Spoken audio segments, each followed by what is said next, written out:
Once upon a midnight dreary, while I pondered weak and weary over many a quaint and curious volume of forgotten lore, while I nodded, nearly napping, suddenly there came a tapping, as of someone gently rapping at my chamber door. "'Tis some visitor," I muttered, tapping at my chamber door. Only this, and nothing more.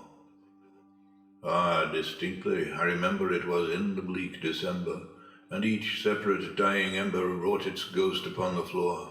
Eagerly I wished the morrow, vainly I had sought to borrow from my books surcease of sorrow, sorrow for the lost Lenore, for the rare and radiant maiden whom the angels named Lenore, nameless here forevermore.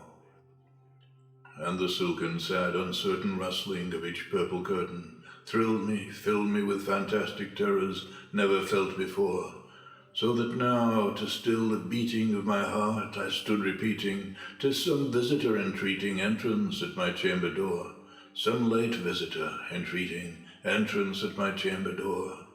This it is, and nothing more." Presently my soul grew stronger, hesitating then no longer. "Sir," said I, "or madam, truly your forgiveness I implore.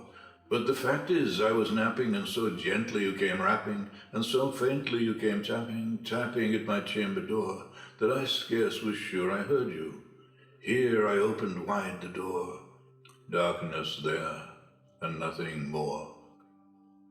Deep into that darkness peering, long I stood there, wondering, fearing, doubting, dreaming dreams no mortal ever dared to dream before. But the silence was unbroken, and the darkness gave no token, and the only word there spoken was the whispered word, "Lenore." This I whispered, and an echo murmured back the word, "Lenore." Merely this, and nothing more. Back into the chamber turning, all my soul within me burning, soon again I heard a tapping, somewhat louder than before. "Surely," said I, "surely that is something at my window lattice. Let me see then what thereat is, and this mystery explore. Let my heart be still a moment, and this mystery explore. 'Tis the wind, and nothing more." Open here I flung the shutter, when with many a flirt and flutter, in there stepped a stately raven of the saintly days of yore. Not the least obeisance made he, not a minute stopped or stayed he, but with mien of lord and lady perched above my chamber door, perched upon the bust of Pallas just above my chamber door, perched and sat, and nothing more. Then this ebony bird beguiling my sad fancy into smiling, by the grave and stern decorum of the countenance it wore.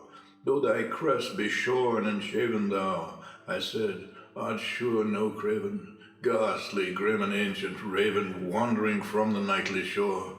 Tell me what thy lordly name is on the night's Plutonian shore." Quoth the raven, "Nevermore." Much I marvelled this ungainly fowl to hear discourse so plainly, though its answer little meaning, little relevancy bore.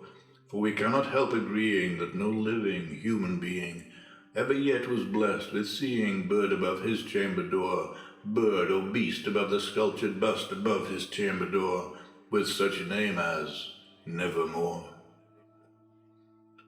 But the raven, sitting lonely on the pallid bust, spoke only that one word, as if his soul in that one word he did outpour.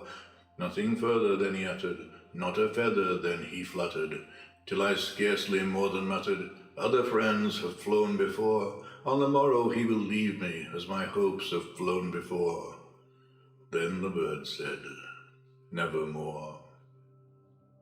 Startled at the stillness, broken by reply so aptly spoken, "Doubtless," said I, "what it utters is its only stock and store, caught from some unhappy master, whom unmerciful disaster followed fast and followed faster, till his songs one burden bore, till the dirges of his hopes that melancholy burden bore, of never, nevermore."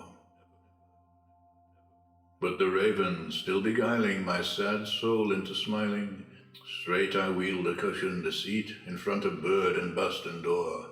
Then upon the velvet sinking I betook myself to linking fancy unto fancy, thinking what this ominous bird of yore, what this grim, ungainly, ghastly, gaunt, and ominous bird of yore meant in croaking nevermore. This I sat engaged in guessing, but no syllable expressing, to the fowl whose fiery eyes now burned into my bosom's core.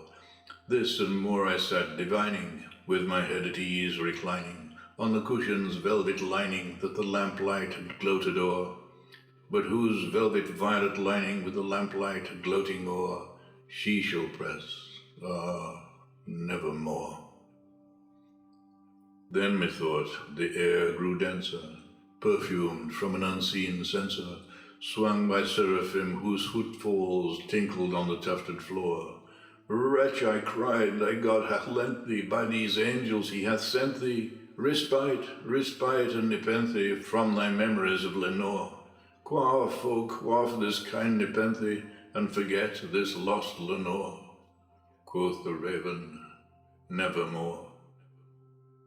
Prophet, said I, thing of evil, prophet still, if bird or devil, whether tempter sent or whether tempest tossed thee here ashore, desolate and all undaunted, on this desert land enchanted, on this home by horror haunted, tell me truly, I implore, is there balm in Gilead? Tell me, I implore. Quoth the raven, nevermore. Prophet, said I, thing of evil, prophet still if bird or devil, by that heaven that bends above us, by that God we both adore, tell this soul with sorrow laden, if within the distant haven, it shall clasp a sainted maiden whom the angels named Lenore, clasp a rare and radiant maiden whom the angels named Lenore. Quoth the raven, nevermore. Be that word our sign of parting, bird or fiend, I shrieked, upstarting, get thee back into the tempest and the night's Plutonian shore.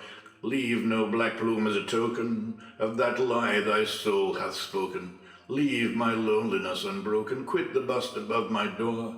Take thy beak from out my heart, and take thy form from off my door. Quoth the raven, nevermore. And the raven, never flitting, still is sitting, on the pallid bust of Pallas just above my chamber door, and his eyes have all the seeming of a demon's that is dreaming, and the lamplight o'er him streaming throws his shadow on the floor, and my soul from out that shadow that lies floating on the floor shall be lifted nevermore.